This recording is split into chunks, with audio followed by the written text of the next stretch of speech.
thing you have to understand is this. The Sam Fisher you knew is dead.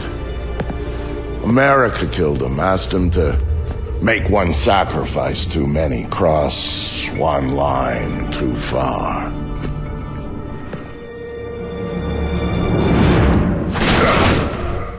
Being stealthy isn't what it used to be. Tom Clancy's Splinter Cell Conviction is certainly a different take on the challenging stealthing the series is known for. This is a more approachable kind of stealth, much less difficult than previous games, yet filled with these incredible gasp out loud kind of moments. Things feel a little stripped down compared to previous games. Good old Sam Fisher doesn't pick locks anymore, he can't move bodies around, and he doesn't need to be as careful as you might think when slinking around. Yet the new Mark and Execute feature opens up new possibilities and leads to all sorts of awesome moments while simultaneously subduing some of the challenge.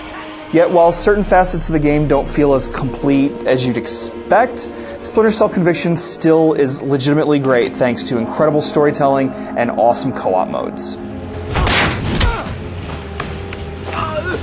That's a weaponized EMP over there. How do I shut it down? If you're an enormous fan of the old Splinter Cells, don't worry too much. This is still a stealth game at heart, so you'll spend most of the game slinking around, sliding from corner to corner, and trying to take down enemies one at a time while avoiding detection. Interface cues make it easy to slip from one cover spot to another, and while there's no mechanism for peeking around corners, the camera usually lets you see what you need to see. You won't need to be as careful as you may have been used to in previous games. Inadvertently making too much noise isn't the kiss of death, and while there are some spotlights and turrets you'll need to shy away from, you won't often feel like the odds are stacked against you. There are some challenging moments, particularly in the excellent multiplayer modes, but they're rarely frustrating. Overall, the stealth is good, but there's a general sense that something was left out. No lockpicking, no rappelling down walls, no cans to throw to distract your enemies with.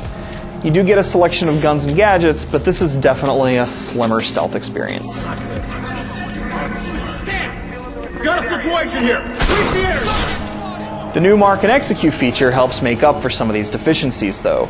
Every time you perform a hand-to-hand kill, you earn the right to mark a number of enemies by hovering your reticle over them and pressing a bumper. As long as your targets are all in range, you can then execute them all in one slick move. You get a bit of slow-mo, a bit of camera zoom, and a nice gush of blood to show for your efforts. Mark and Execute can be used in tandem with other moves to create some really exciting moments. For example, you might mark some targets in advance, grab a guy through a window from the ledge below, throw him to the ground, trigger the execution, and then you watch as you take down 3 or 4 dudes in slow motion. These are great events that will get your blood pumping. Enemy interrogations also provide some dramatic moments. In certain scripted situations, you'll need to grab a key enemy and beat the truth out of them. During these scenes, you can line your victim up with environmental objects and use them to get the guy bloody. The interrogations are extremely limited and tightly scripted, though, not nearly as flexible and interactive as you'd hope them to be.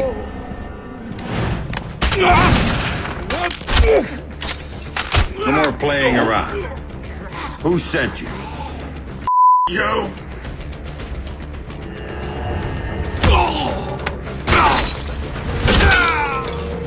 You get a nice variety of guns to use, though, along with some gadgets like flashbang grenades, remote mines, and a remote camera you can use to lure foes over and then detonate it. You can upgrade all of these items using points you earn as you perform different moves, so Conviction does reward you for experimenting, though the single-player campaign is straightforward enough that you might occasionally forget that you even have some of those gadgets, since you rarely need them.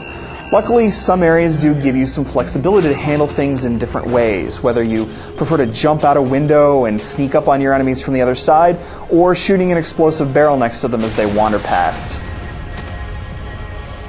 The single-player campaign is about 6 or 7 hours long, and it sends you through a good variety of different environments, though the casual nature of the stealth might leave you wanting for something a bit more demanding.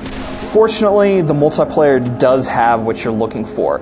Splinter Cell Conviction only supports 2 players, but the multiplayer is surprisingly compelling. You've got a separate campaign for 2 players, and adding a buddy to the mix opens up awesome new possibilities, like double executions, where you can pair up to perform a series of incredible kills. But you can also be grabbed by an enemy and used as a shield, so you need to communicate well, have each other's backs, and use the environment to your advantage. The other multiplayer modes have you avoiding the eyes of prying enemies completely, fending off waves of enemies, and even holding off those waves while trying to take down each other. And if you don't want to play via Xbox Live, you can have a buddy join you in split screen play, and that's a nice touch. For Sam, one thing Third Echelon had always been about was the truth. Splinter Cell's story does deserve a special note. That's not just because the story is really good, though it is, but because the storytelling is woven into the gameplay so beautifully. Your current mission is displayed across surfaces as you move through the levels, and occasionally you'll see cinematics projected onto the walls. These work not only as mission reminders, but make it seem as if you can see Sam's thoughts appear around him as you guide him along. The soundtrack is pitch perfect, as is most of the sound design, though some of the warnings the guards cry out can get a little repetitive or don't seem to fit the situation. You won't save the geeks by hiding, Fisher! The art design has a nice gritty look, and there's a good amount of environmental variety, from a carnival to the Lincoln Memorial. However, COnvection does look a little rough around the edges. It was created with the older Unreal 2 engine, and while it squeezes a lot out of the aging technology, the textures and lighting don't have the look you'd expect from a modern release. In turn, the black and white effect that indicates that you're hidden in the shadows can make things a little too muddled sometimes. He hopped off the grid and went walkabout, looking for a reason to go on living. Eventually he found it. Tom Clancy's Splinter Cell COnvection is an interesting experiment and a great game with plenty of exciting moments. It does feel a little watered down, replacing the incredible challenge and expansive options of the other games in the series with a more user-friendly stealth that doesn't always feel as rewarding. Yet the awesome mark and execute moves and highly entertaining multiplayer modes make this yet another wonderful game in a series that has yet to really hit a low note. This isn't Sam Fisher as you remember him, but he's still got a tremendous edge. Don't tell him I told you! Oh, I'm not gonna tell him a damn thing.